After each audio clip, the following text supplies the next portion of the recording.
guys, we got to kind of need you to move. Yeah, thank you. Welcome, everybody, to a partially empty Mercedes-Benz Superdome. They don't want to leave. I know they want to stay after that football game. 31-28, the Saints victorious over the Pittsburgh Steelers, accomplishing everything they wanted to accomplish today, which was first and foremost get that win and secure the #1 seed. It was a crazy game from the very first drive almost. Yeah, just back and forth. Really had to make some standout plays defensively down the stretch and a standout play on special teams down the stretch to offset a few miscues earlier. But, I mean, to win it in front of these home fans, felt like there was going to be a hole in the dome roof for a minute because of the noise. But to secure it, and now we know the Saints will not have to leave New Orleans again if they keep winning until they go to Atlanta to the Super Bowl. The Saints will not have to play outdoors anymore this season as far as they're concerned. They play the Carolina Panthers next week. It will not impact any seeding as far as the Saints are concerned. Drew Brees has a lot of touchdown passes. This one was a 1-yarder to Michael Thomas that, they looked at clearly a touchdown and just making, we had, I believe there were 3 first downs on pass interference if you take into both teams into consideration. So lots of things being looked at today. Yeah, just a huge game. We saw some penalty yardage in there. We saw 22 and 33-yard pass interference penalties go in the Saints' favor. We saw a few go in Pittsburgh's favor, but really 2 big-time offenses slugging it out there in the second half, and the Saints were able to come up with that one big drive. Even though Will Lutz had a blocked field goal attempt. We expected it to be something that was hard fought, that went into the fourth quarter. I felt like we had it early. They had it most of the second half, and then we were able to get it back and secure the win. Any questions? A little bit, but all right. Not bad.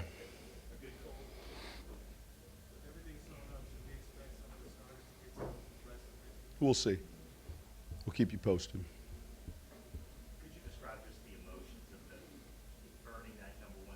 Just winning. I think, look, these wins are what you get addicted to. Really, though, it's that feeling of, the week is a grind. There's a lot of work that goes into it. Obviously, it's more difficult when you put in those hours in the practice and you don't have that immediate feedback with a win, and that's what makes it more difficult. But when you're able to get a win, it's hard to get that feeling out of your system once you start doing it. And that's the one thing these guys have done a good job with. Coming up with plays when we needed it. We won a lot of different ways this year. And, I'm proud of this team. They've showed a great resolve, dealt with injuries. We dealt with all the, adversity you might have in a long season. And, that was kind of the second step, if you will, winning your division as a goal that you set at the beginning of the year, and then certainly helping your seed out. Man, that was a big time play.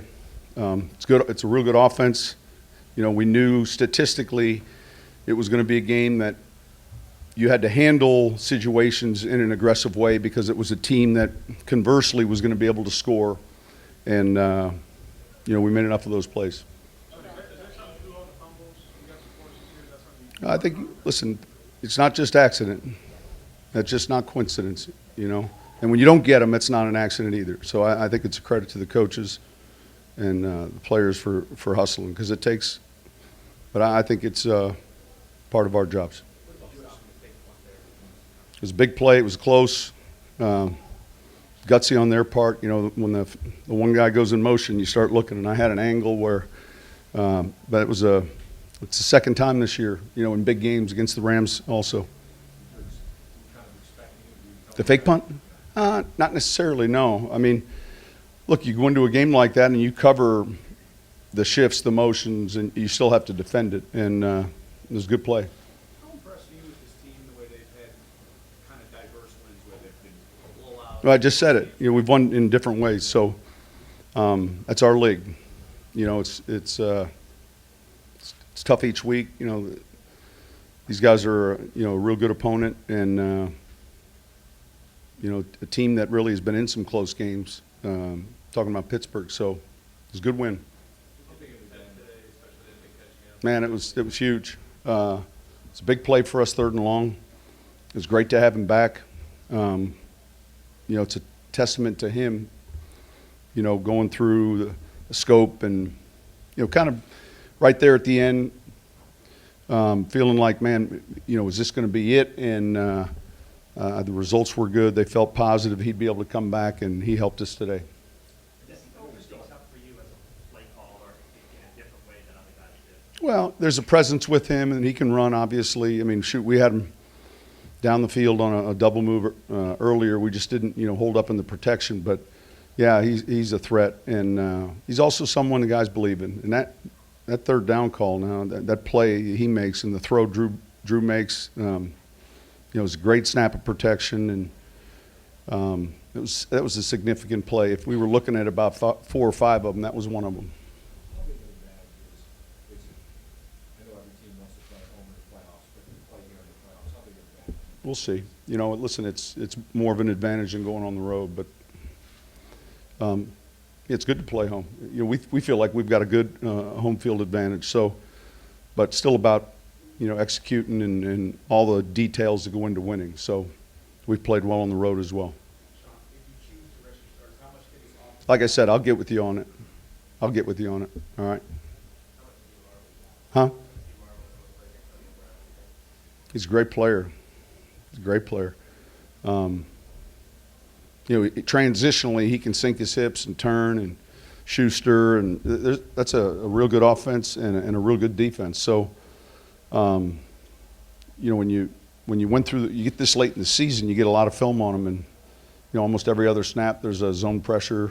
You know, that's kind of what they do, and we made enough plays against it. When the defensive lineman drops back in those zones, is that something that is easy to get things right? Yeah. I mean, they're getting to areas. You know, it's a pressure and replace, and so look, it started there. I mean, what we're talking about started there in the, you know, late '80s, early '90s. Dick LeBeau, the very first time the 2 linebackers came and the end dropped, it was like we split the atom. I remember looking at it. I was at college on a visit there, and I'll never forget it. You know, old Coach Earhart was there. Bill Cowher was the head coach, and Dick LeBeau. And they were the first team to really start bringing people from one side and dropping guys that otherwise would rush from the other. And we were young college coaches. At the last meeting, we were there for 2 days, and Earhart drew this front up and drew up this fire zone and said, "This is what's coming." You know, it was 1993, 94. I think we stared at it for 10 minutes like, how do we handle, you know, it broke down a lot of the protections that, you know, some of the West Coast offenses ran. It was troublesome. Pardon? Listen, the ball got a little high on him.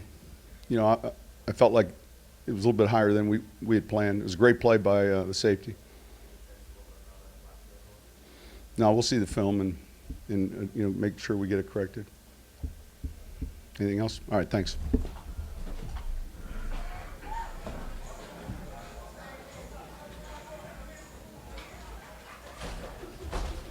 Hearing from Coach Sean Payton of the Victoria Saints 31-28, and that's, you know, there's a certain 10-minute cooling off period, and there's generally some time in between, and that's got to be one of the fastest It might have I've been ever about seen. a 3-minute cooling off Right, period, I guess. for the coach to get in there for the post game, and normally you have a hard time hearing him because they play music so loud. It is unbelievable, but, you know, huge win for this football team, and you talked about it, and when we get to Drew Brees, of course, we'll take Drew Brees live when he gets to the lectern as well.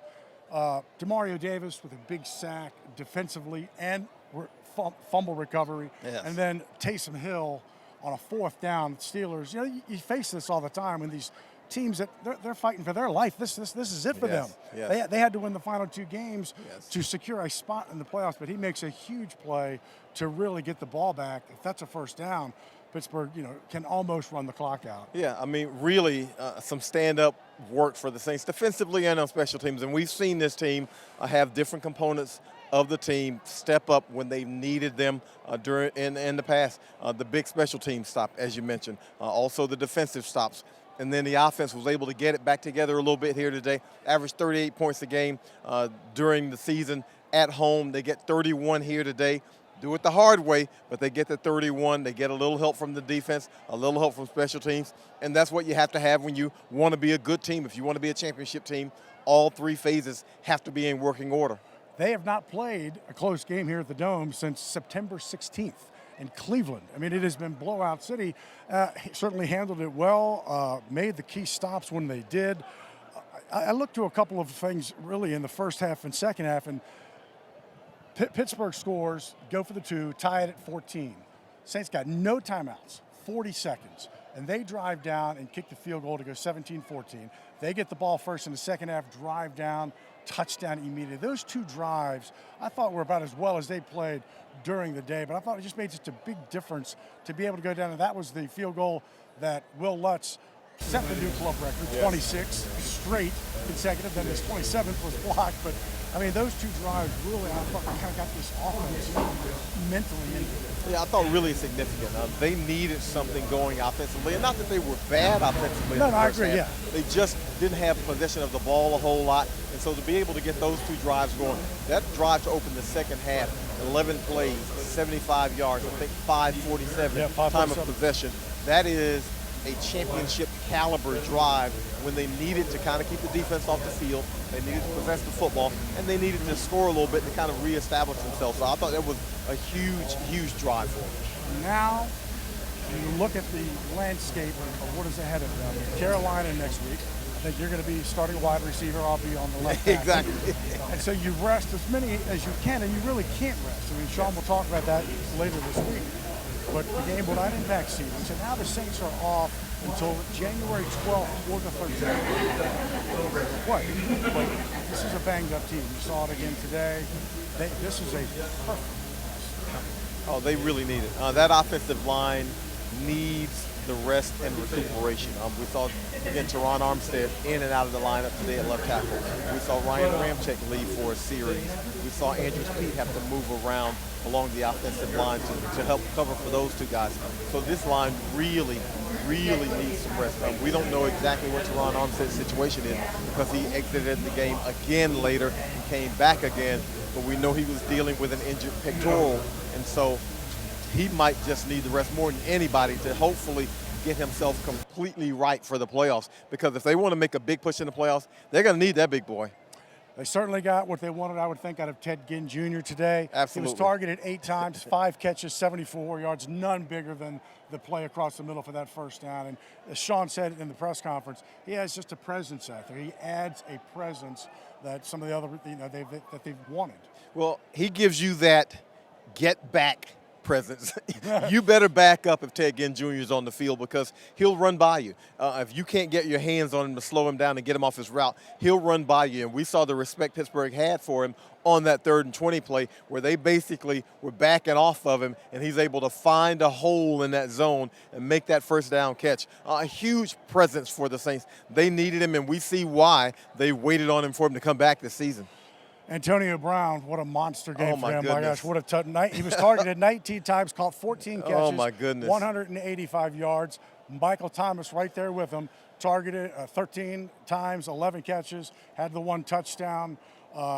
Just those two guys are 2 of the best in the NFL. Well, they showed exactly who they are. You expected big games out of those guys, and they gave every bit of that to you. Antonio Brown, talk about a thorn in the side. He was really, really problematic for the Saints secondary. They couldn't get a lot of pressure on Ben Roethlisberger, even though the Saints came up with 3 or 4 sacks, but it wasn't the kind of pressure that we've seen the previous 6 weeks, where I think they really rattled some quarterbacks.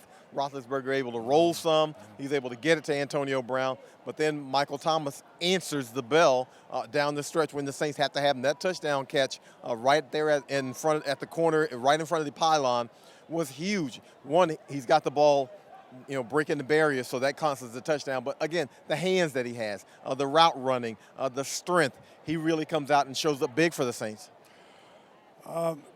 Will Lutz had that field goal blocked. Other than that, he has been nearly perfect. He's 27 of 28 coming in. Thomas Morstead. We don't spend enough time really talking about the special teams. Thomas Morstead is so good at what he does. Right.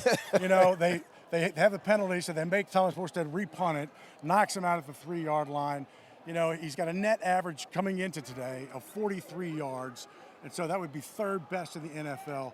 Punt return yards, just special teams in general, punt return yards coming into today, the Saints have given up 60 punt return yards. And I guess because they have been so good, they just kind of do their job. They don't get a lot of recognition. But Thomas Morstead and Will Lutz have just done a phenomenal job. Thomas Morstead in the first half, he has a punt, I think about 46 yards or so.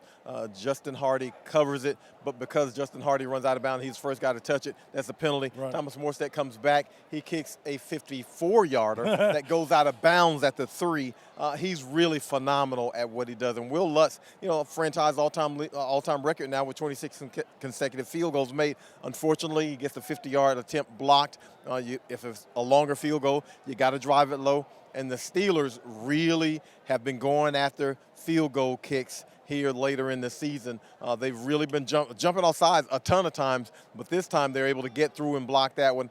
And I thought at that moment, boy, it was really going to be perilous for the Saints because it looked like that might have been the last gasp. They were trying for the 2 possessions, even though they wanted the 1, trying for the 2 possessions, kick the field goal, right, get a stop, get it back. And then it was like, oh, my goodness, now what's going to happen because you got to get a touchdown, and Pittsburgh didn't look like they were going to give it back up. But, again, you get the stop on special teams. Craig Robertson with the recognition. He's really, really good. That's why they brought him in a couple of years ago, to not necessarily play a lot of linebacker, but certainly to be on special teams, and they come up with the big play.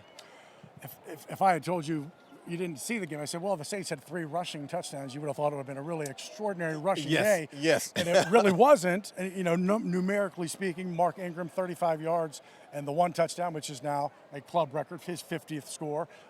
He was tied with Juice coming into that. Alvin Kamara had 23 yards rushing and 2 touchdowns. So the Saints, Drew had -1 because he took a knee at the end. 57 yards rushing, but they just seemed to do enough, and Alvin catching the ball out of the backfield was extraordinary. Yep. To me, I've always said this, those swing passes and screen passes that the Saints run with Ingram and Kamara are essentially long handoffs to me. And Alvin Kamara got 4 catches for 82 yards today. A couple of big ones, a 32-yarder and a 42-yarder. The 2 touchdowns give him 18 for the season. Now he ties Dalton Hilliard for the single-season record for the Saints. Both of them have 18. Dalton had his in 1989. But Alvin Kamara is phenomenal. And I think not necessarily the yards, but the attempts. And it looked like the Saints were actually going to start out well in the run game, but Pittsburgh does have one of the top 5 run defenses in the league. So they were able to kind of strap up and slow the Saints down, and then Drew Brees gets back into rhythm offensively, throwing the ball.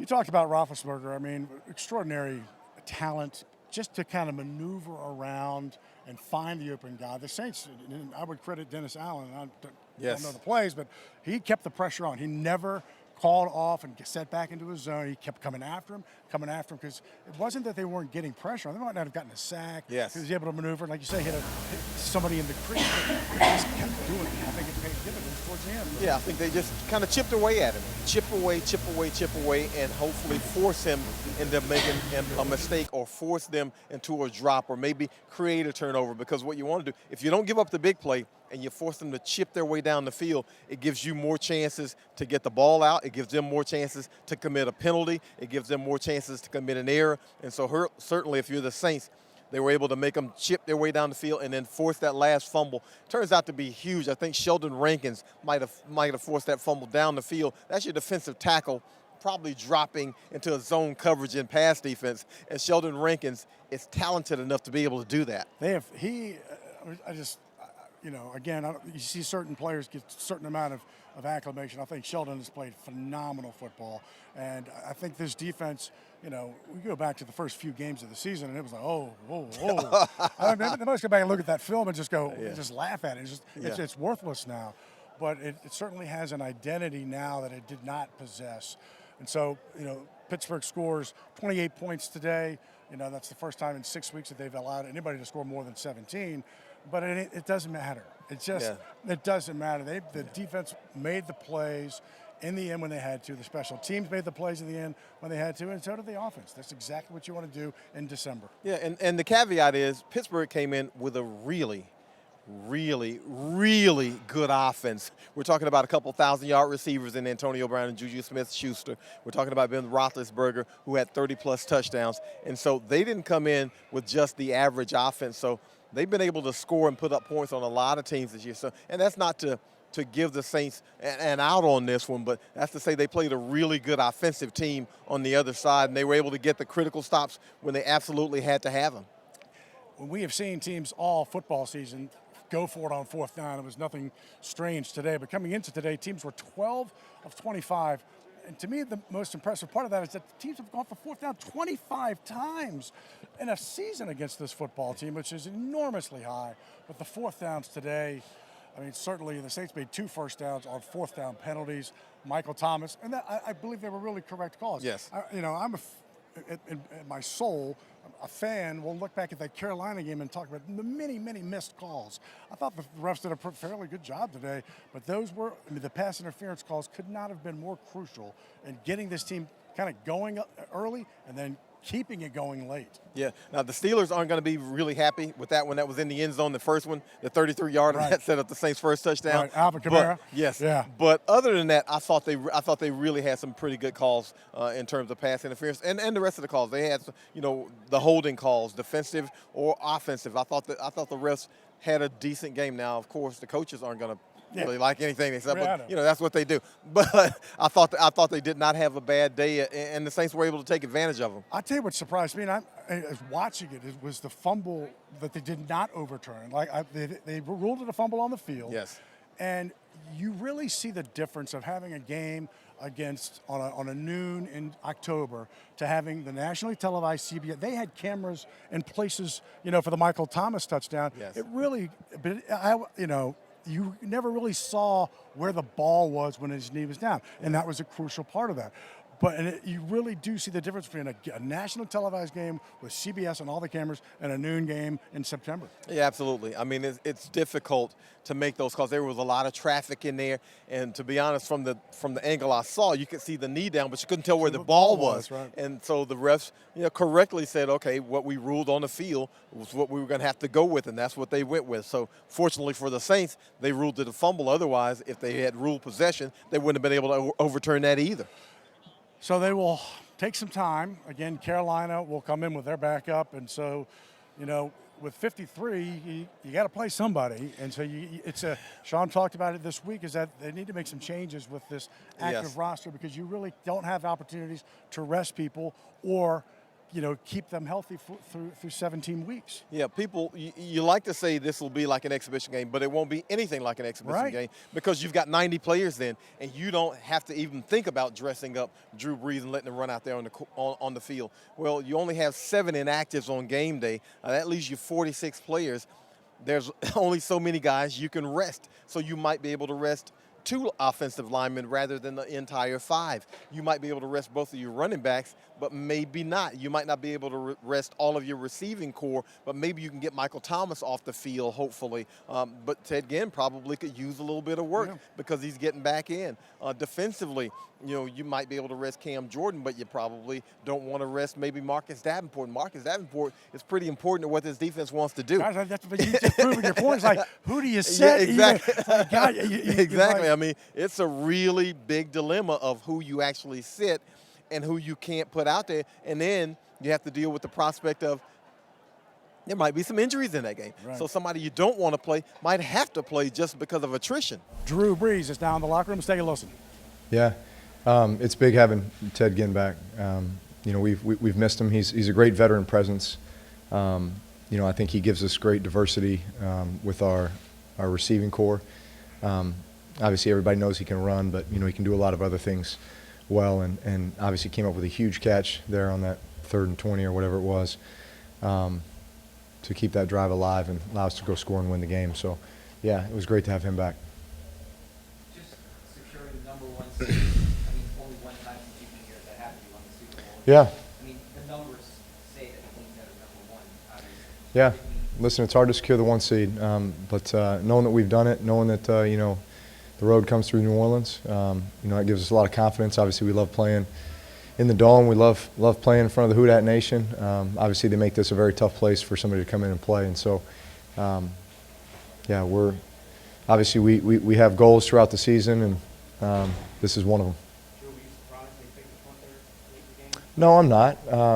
You try to do the unexpected, right? So that's part of this game, and you expect the unexpected. Great job by our special teams.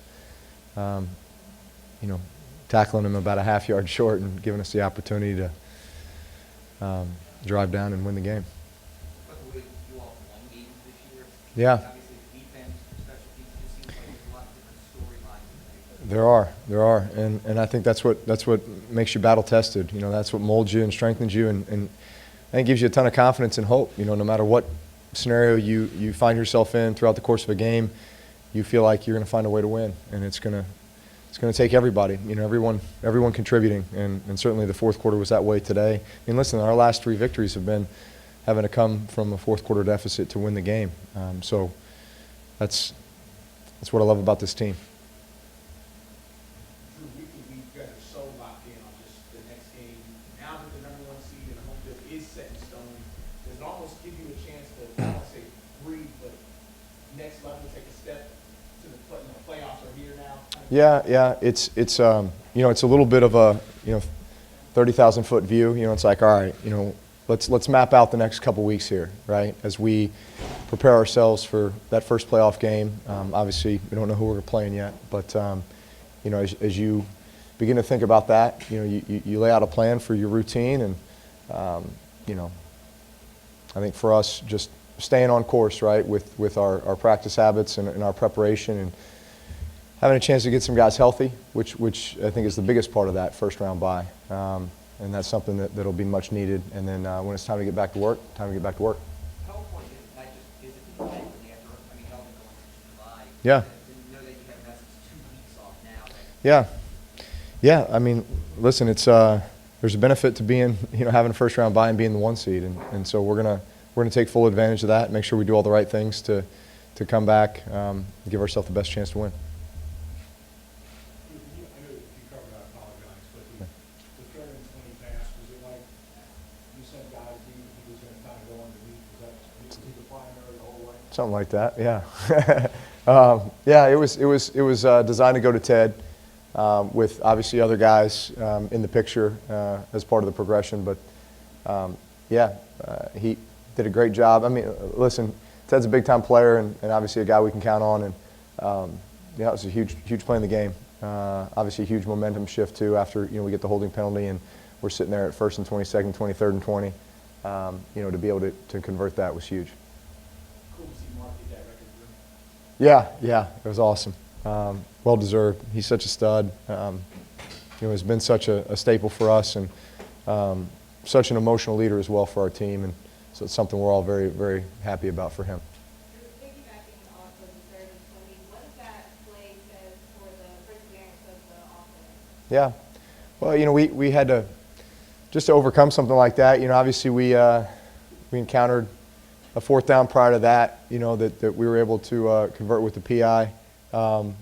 But just feeling like, that was actually a tough situation, because 4 minutes and 15 seconds is when we walked out there. Pittsburgh has 3 timeouts, and it's one of those where how can we need a touchdown? How can we score a touchdown and give them as little time as possible, to try to put a drive together. And obviously our defense came up with a huge play. I think minute 25 is what they had left with no timeouts. But yeah, you're playing that game because you know how explosive they are on the other side of the ball, and obviously we didn't intend to have the holding penalty and have to overcome a 3rd and 20, but it's part of the game. With a chance to be #1 seed, this is the 2nd time since you've been here that this has happened.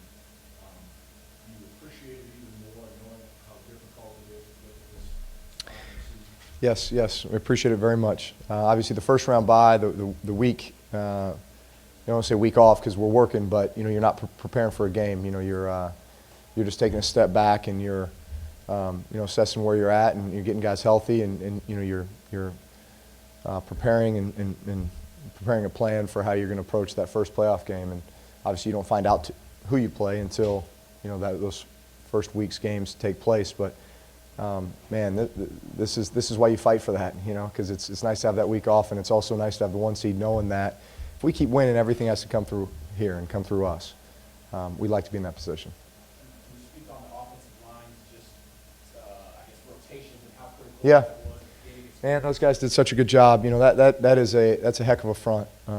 That's one of the better fronts in all of football, and they played tremendous today, especially with the number of guys that had to rotate in and out. And I think Andrews Pete played 3 positions today, which is pretty incredible, that versatility. But man, those guys deserve so much credit. They really battled. Do you feel like when Antonio starts getting going there in the first half and the second half, do you feel like Mike Thomas starts itching on the sideline and the competitors that he is? Oh yeah, I'm sure, absolutely. But that's why those guys are 2 of the best in the game. Do you feel like last 4 weeks he just hadn't had a score? Do you feel like he stayed steady during that time? Yeah, he has. Same guy during the week, approaching it with the same type of sense of urgency and work ethic.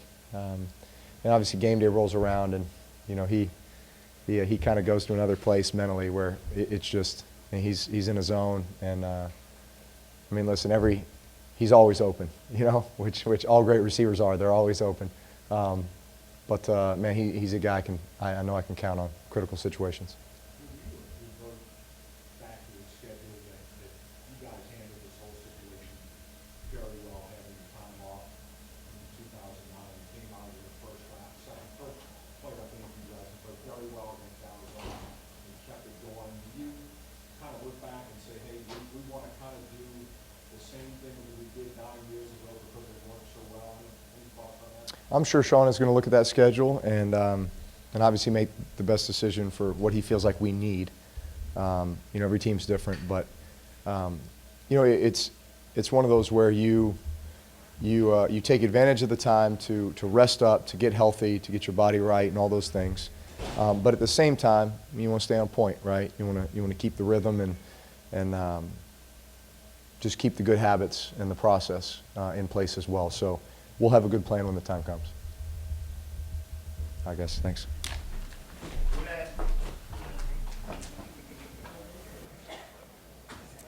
Welcome back. Mike Austin, John DeShazer with the Saints victorious 31-28, listening to Drew Brees, who's talking about really very important, how you use the term, it's not an off week. You're still working, you're just not preparing for the game. So the next time they will play after Carolina will be January 12th or 13th, a Saturday or Sunday, they don't know. But it's that time that this team will save it.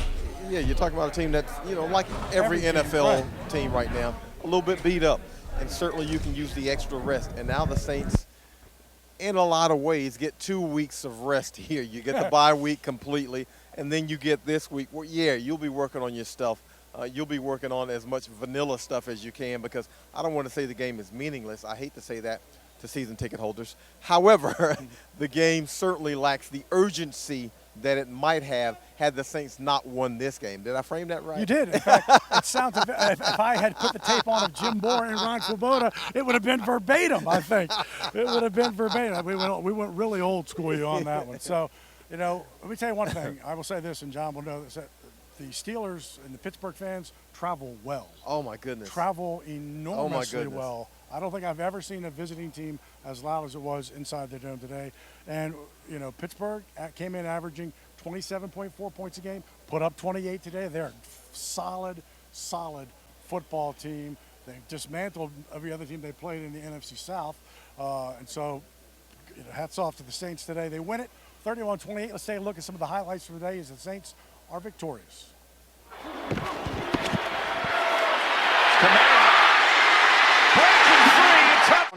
Or you're going to get up and clock it, but you got to get in field goal range if you're going to clock it.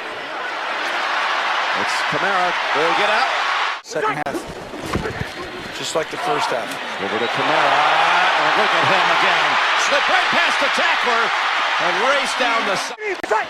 You don't run the play for it. You just got to Kamara hand it. up top and in for the touchdown. Everyone in tight. It's Ridley. Nowhere. Saints think the football came out. Here's a 2nd and goal. Brees looking to throw. Now unloads it. Was he in? Did he cross the plane? No. And he's in the field to play. That's a touchdown. That's a touchdown. That's going to be a touchdown for the Saints. That's also going to get Pitt. The Saints win it 31-28. They are now 13-2 on the year with a chance to be an unprecedented 14-2. You know, they have had more games that really don't figure with Carolina to end the season as they did in 2009. Yes. It was a frigid day, and that's why, you know, we talked this in pregame. There's really no comparison between 09 and this, how this team has kind of finished the year. And 09 was like, you know, you wondered, could they start it back up? Not totally different here, where they would just use this rest. This team has never lost a home playoff game under Sean Payton and Drew Brees, 4-0.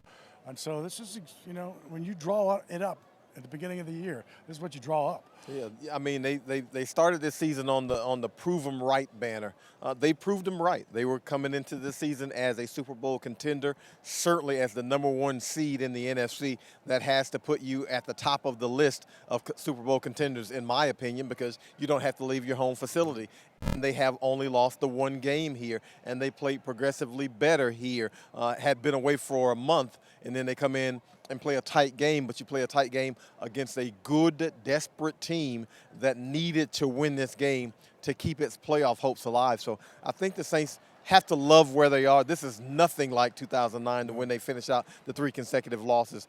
This is where I think they're ascending toward the end, whereas then, you know, they had already locked up the #1 seed, and they were kind of saying, you know, let's see if we can win another one, but if we don't, we're okay with that. Exactly. They lost to Dallas and home to Tampa, and then a road game in Carolina, and we all know what happened after that, but it's 2 wins now. You're 2 wins away beyond Carolina from making it to Atlanta. And so Mark Ingram, 35 yards today, but most importantly was a touchdown that he had early, and that gave him 50 for his career. And remember, Mark missed the first 4 games of the year, and I think, and you probably know better, he was 150-some yards away. 153, I think, from being the franchise all-time leader in yards, and he had 35. So he needs, you know, I don't see Mark Ingram being in the game long enough to get 100 yards next week, but you never know. But you know, when he runs angry, you know, he and Kamara are so different tactically in how they run. Yeah, that touchdown run by Ingram was the epitome of Mark Ingram. He's met by a linebacker at the goal line and basically just bulldogs him into the end zone. It was a thing of beauty. And then Alvin Kamara can hurt you so many different ways. Now, he's stronger between the tackles than you think, but he goes over the top. The 8-yard touchdown run, he just kind of slices in between, and, you know, you see guys grabbing at his jerseys, but you don't really ever see anybody get a good, clean, square hit on Alvin Kamara. It's amazing how he's able to get skinny when he needs to, and how he muscles up when he needs to. So it was a huge day for the New Orleans Saints. And again, it's a big game next week. You want to get to 14-2, come out and check them out. I'm sure you'll be able to, you know, unlike this game, because I know this game, ticket-wise, was enormously hard to get. Yes. But so come out next week. It'll be the Saints fans. I'm going to alert you now. Guess what? You've not had to set an alarm for a Saints game in a long time. All the flex scheduling and the Thursday nights and the Monday nights. I think the last noon game they had was like September, October. It's been a while. It's been a long time. So a noon game, we'll have to you know, get the blood flowing a little bit next week. But that's where they will finish up, right here in the Mercedes-Benz Superdome, to finish out the 2018 season. And finally, I've also felt, you talk about, you know, they've kind of ascended, and I thought this has been an all-in season. I felt that from a coaching standpoint and who they were trying to pick up and get, and I just felt this has been an all-in season. Yeah, this was a shove the chips into the middle of the table. We'll do whatever it is because look, Drew Brees has really beat back time for quite a long time, but at some point it catches up to you, and so you've got to take advantage of his skills and the way he plays superbly, and you've got to say, okay, what can we do and what pieces can we put around this guy to give ourselves the best chance, because he's still a top 3 or 4 quarterback in the league, and you want to give yourself the best opportunity. And I thought the Saints, you know, whether it was getting DeMario Davis for the defense, they really made a big move to move up in the draft to get Marcus Davenport to play defensive end. They went after Brandon Marshall. They went after Des Bryant. Right. They were saying basically, we're going to do whatever it takes to be able to put this team in position to win it all this year, because next year is not promised. Right, and Eli Apple. I mean, you just get Eli Apple. I forgot about him. Figure Eli out Apple. ways, you know, it's not where we're plugging gaps. It's getting better. It's getting starters. Right, Getting right. starters. Getting starters and getting Ted Ginn back. You know, that was a decision they made back in September, or when, you know, at the end of it, we want him back. Yes. We're going to need him back, and they did. So the Saints win it today, 31-28, wrapping up the regular season next week with the Carolina Panthers. For John DeShazier, I'm Mike Haas. Have a Merry Christmas, everyone.